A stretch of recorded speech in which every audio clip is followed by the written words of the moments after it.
At its peak, A&P was the largest retailer in the world. It fed America, trained America to shop, and anchored thousands of communities. And then it didn't just fail. It quietly vanished, leaving most Americans unaware it ever ran the country's food system. Before Walmart, before Amazon, before the modern supermarket existed, there was A&P. The Great Atlantic and Pacific Tea Company wasn't just where you bought food, it was where America learned what shopping could be. For generations of American families, A&P meant the weekly routine where mothers planned meals, children tagged along, and fathers loaded cars with groceries. The red and gold logo represented reliability. You could walk into any A&P store from Boston to Los Angeles and find the same layout, the same products, the same prices. When your family moved across the country for work, A&P provided continuity.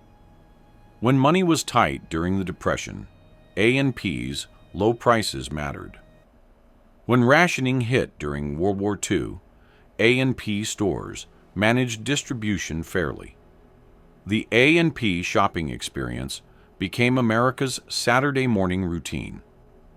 The distinctive smell of fresh coffee being ground, the orderly aisles where everything had its designated place, the checkout process that worked the same way everywhere. For millions of Americans, A&P wasn't just a grocery store. It was how shopping was supposed to work. In 1859, George Huntington Hartford had a radical idea that would reshape American commerce forever. Tea, that essential comfort of civilized life, was expensive because it passed through dozens of middlemen between the plantation and your cup. Hartford saw an opportunity that no one else recognized. What if you cut out every single middleman and dealt directly with tea producers? The Great Atlantic and Pacific Tea Company started as a tiny storefront on Vesey Street in New York City. But Hartford's vision was enormous. He wasn't just selling tea, he was pioneering the entire concept of retail efficiency. By buying directly from growers and eliminating wholesale distributors, Hartford could offer premium tea at half the price of competitors. This wasn't a lucky break or a temporary advantage. This was a completely different way of thinking about commerce. But here's what made A&P truly revolutionary. Hartford understood that efficiency without trust meant nothing. While other retailers cut corners to reduce costs, A&P invested in quality control that was unprecedented for the time. They tested every batch of tea, rejected inferior products, and built a reputation for absolute reliability. Customers knew that A&P's guarantee meant something real. When Hartford's son John took over in 1878, he expanded this philosophy beyond tea. Coffee, spices, baking powder. A&P would find the best suppliers, eliminate the middlemen, and pass the savings to customers. But young Hartford added something his father hadn't fully grasped: the power of standardization. Every A&P store would look the same, smell the same, and offer the same experience. This wasn't just cost efficiency. This was building trust at scale. The company's early success wasn't accidental. While competitors were content running single stores with unpredictable inventory and varying quality, A&P was building America's first truly modern retail system. They established warehouses, developed private label products, and created supply chains that would make Walmart envious a century later. By 1900, A&P operated nearly 200 stores across the East Coast, each one a perfectly calibrated machine for delivering value to American families. By 1920, A&P had become something unprecedented in American commerce, a company that was simultaneously everywhere and familiar to everyone. Nearly 5,000 stores bore the red and gold logo, and A&P wasn't just competing with other grocers. They were defining what grocery shopping meant. The A&P experience became woven into the fabric of American life. Saturday morning at A&P was social routine. Mothers compared prices and discussed purchases while children explored the aisles. Store clerks became neighborhood fixtures, people who understood the regular customers' preferences and could recommend products. A&P's private label products created a new category of American consumer loyalty. 8 o'clock coffee became the nation's best seller through consistent quality and competitive pricing. Jane Parker Bakery products appeared in A&P stores nationwide, bringing standardized baked goods to communities across America. The company's red and gold stores became landmarks in American towns. Main Street felt incomplete without an A&P, and the arrival of A&P in a new community signaled connection to the broader American economy. Children knew exactly where to find their preferred treats. Mothers planned weekly menus around A&P's regular sales, and families relied on A&P's prices for budget planning. A&P's cultural influence extended beyond simple commerce. The company pioneered consumer education through their Woman's Day magazine, teaching American families about nutrition, cooking techniques, and meal planning. Recipe cards featuring A&P products became kitchen references passed down through families. During the Great Depression, A&P's low prices and reliable quality made them heroes to struggling families. While other retailers raised prices or reduced quality to maintain profits, A&P doubled down on their founding philosophy: serve customers better, and profits will follow.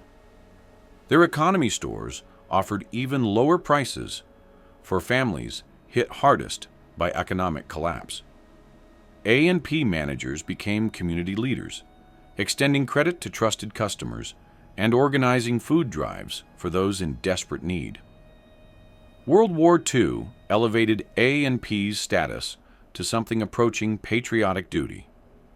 When rationing limited meat, sugar, and coffee, A&P stores became command centers for fair distribution.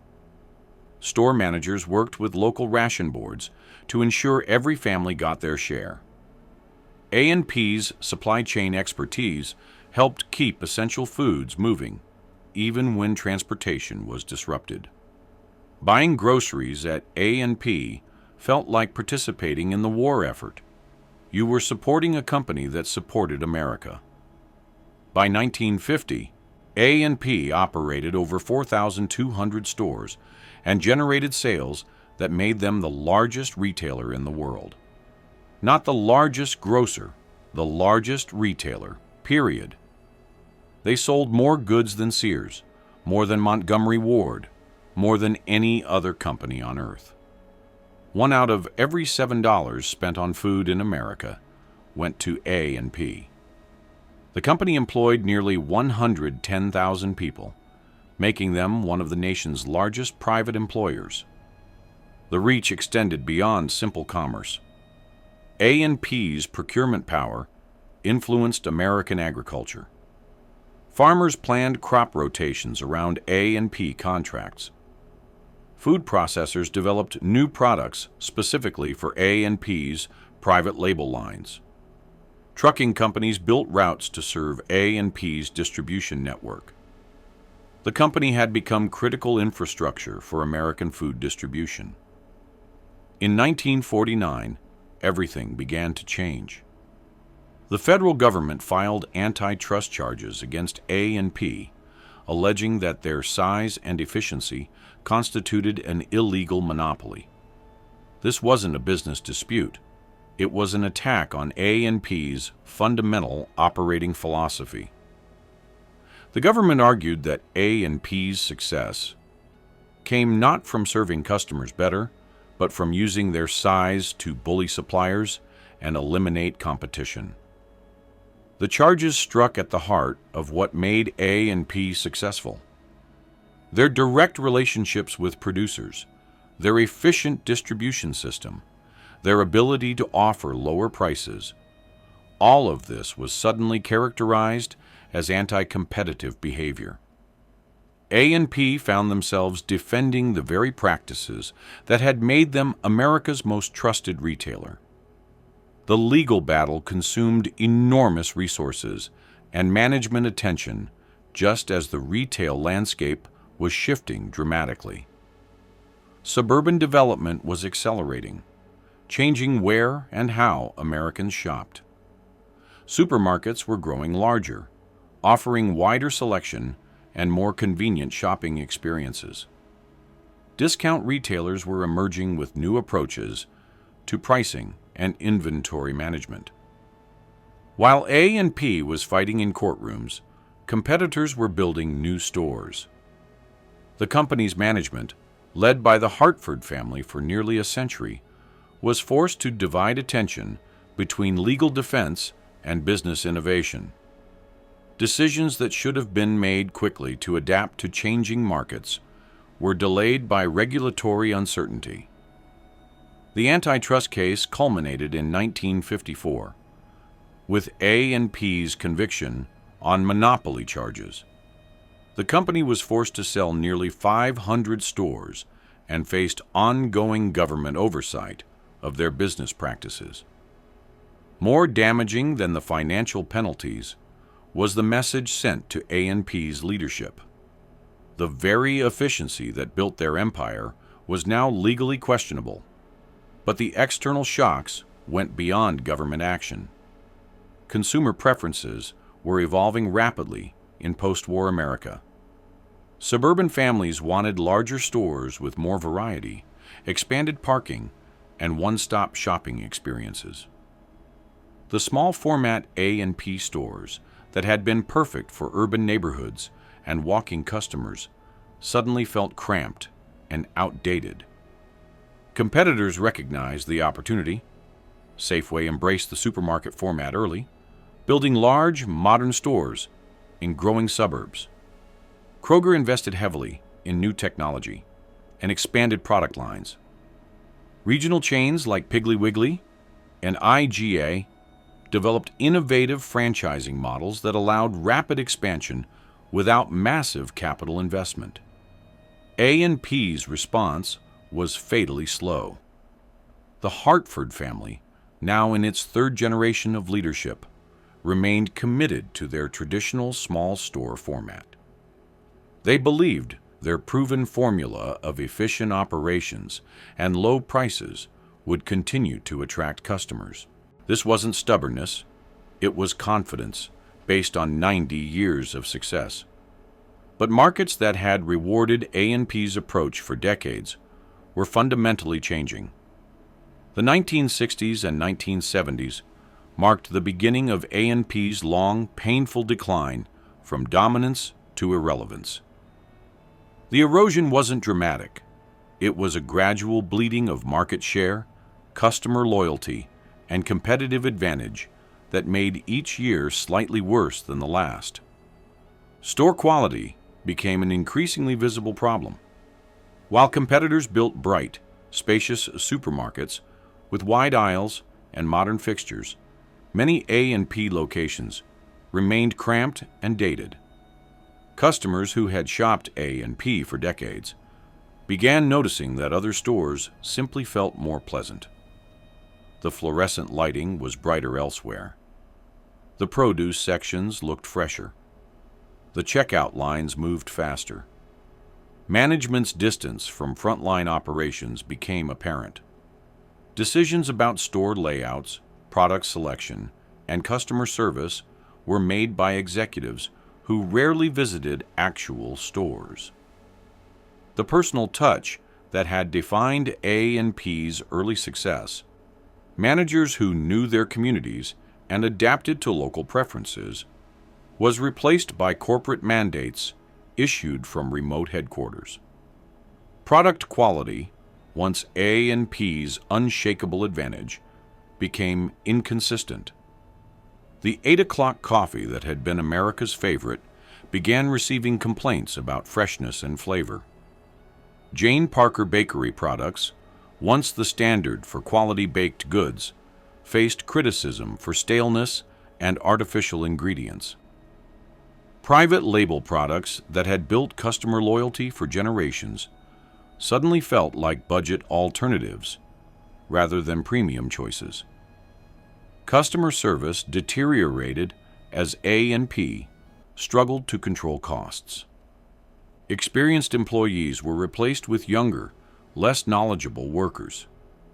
The store clerks, who had been neighborhood fixtures, retired and weren't adequately replaced. Shoppers who had enjoyed helpful personal service for decades found themselves dealing with indifferent cashiers and empty aisles, where assistance had once been readily available. Pricing, A&P's original competitive weapon, lost its edge. Discount retailers like Walmart and regional chains developed procurement strategies that matched or beat A&P's costs without sacrificing store quality or customer experience. The efficiency that had once made A&P unbeatable was now industry standard, available to any retailer willing to invest in modern logistics. Competitors exploited A&P's weaknesses ruthlessly.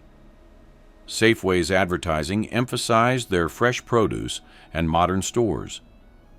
Kroger promoted their expanded product selection and convenient locations. Regional chains positioned themselves as community-focused alternatives to impersonal corporate giants. Each competitor took pieces of A&P's customer base by offering something A&P no longer provided effectively. The company's financial performance reflected these operational failures.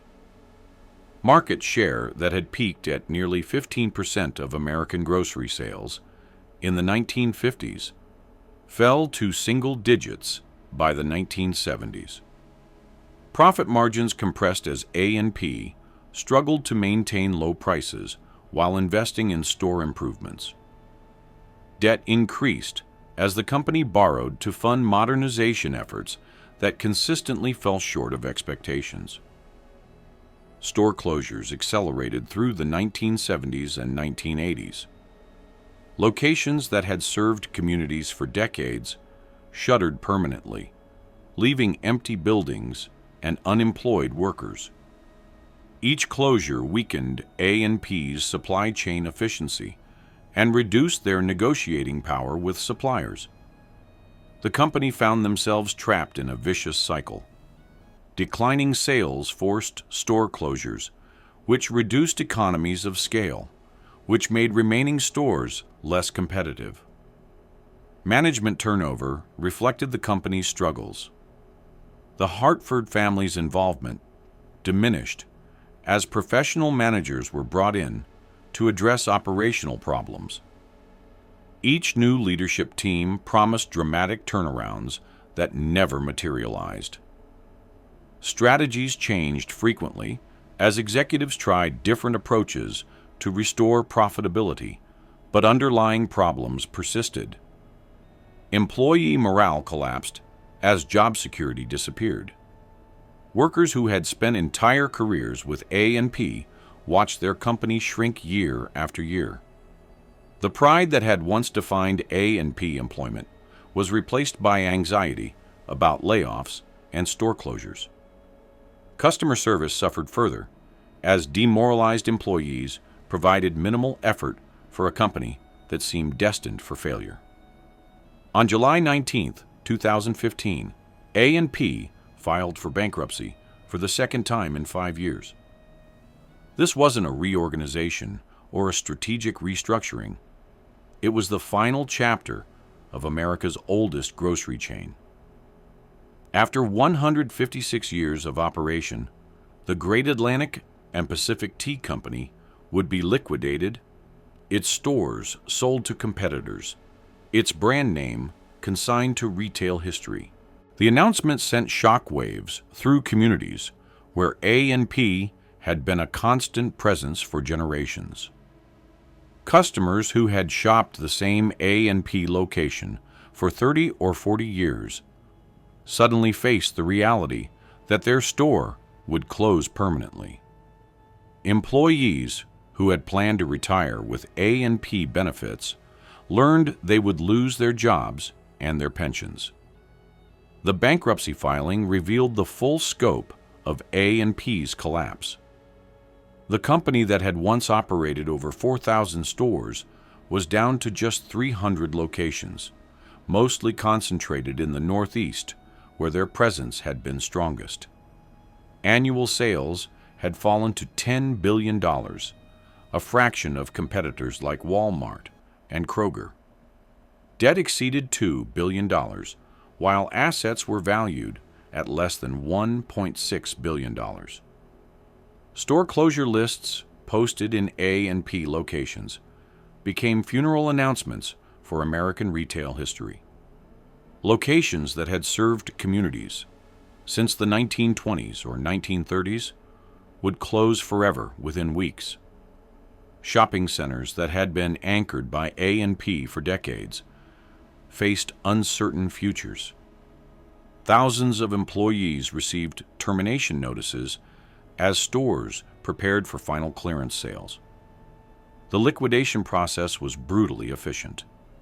Store fixtures, equipment, and inventory were sold to the highest bidders. Competitors circled like vultures, purchasing A&P's best locations and hiring their most experienced employees. The A&P name, once worth billions in brand equity, was sold for a fraction of its historical value. Local news coverage captured the emotional impact on communities. Customers shared memories of shopping A&P with their parents and grandparents, of wedding registries and holiday shopping traditions, of store managers who had become family friends. The closures represented more than lost convenience. They severed connections to family history and community identity. The final A&P stores closed in November 2015, ending 156 years of continuous operation. Security guards changed locks on empty buildings that had been neighborhood gathering places for generations. Parking lots that had been filled with family cars every Saturday morning stood vacant. The red and gold signs that had welcomed millions of customers were removed and discarded. What remains of A&P today is mostly empty space. The storefronts where A&P once operated tell a story repeated across American retail. Local institutions replaced by national chains, decades of community connection severed in a matter of months. Some former A&P locations became other grocery stores, often operated by competitors who had contributed to A&P's decline. Others were converted to different retail uses or demolished entirely. But the communities that lost their A&P stores also lost continuity, the sense of place that connects generations. A&P's collapse illustrates how American business priorities shifted over decades. The company that pioneered efficient retail operations was ultimately outmaneuvered by competitors using the same strategies A&P had invented. Innovation became commonplace, efficiency became standard, and A&P's competitive advantages simply disappeared. The human cost extended beyond financial statements. Thousands of employees lost careers they had expected to last until retirement. Communities lost gathering places that had hosted decades of routine interaction. Families lost the continuity of shopping where their parents and grandparents had shopped. What replaced A&P often provided less personal connection and fewer ties to local communities. The efficiency that customers gained through national chains came at the cost of relationships that had made grocery shopping a social experience rather than a pure transaction. A&P's legacy persists in retail practices that every grocery store now considers standard: supply chain integration, private label products, promotional pricing, and standardized store formats. But these innovations became commoditized tools available to any competitor willing to invest in modern logistics. The company that once employed over 100,000 Americans and served millions of families weekly exists now primarily in the memories of customers who remember when grocery shopping involved more personal interaction. A&P's rise and fall demonstrates how business success can become its own limitation. When innovation becomes industry standard, competitive advantages disappear. For those who experienced A&P's golden age, every trip to a modern supermarket serves as a reminder of institutional change. The efficiency is impressive, the selection vast, the prices competitive. But something was lost when A&P closed their doors forever: the sense that retail could be both profitable and rooted in community connection. The story of A&P isn't just retail history. It's the story of how America learned to shop, how communities were built around commercial institutions, and how those institutions could disappear when market conditions changed. A&P became a victim of forces they had helped create: the pursuit of efficiency that eventually made community connections seem economically unnecessary. That's what makes A&P's disappearance particularly instructive. They didn't just lose market share, they lost relevance. And once you lose relevance in American commerce, recovery becomes nearly impossible.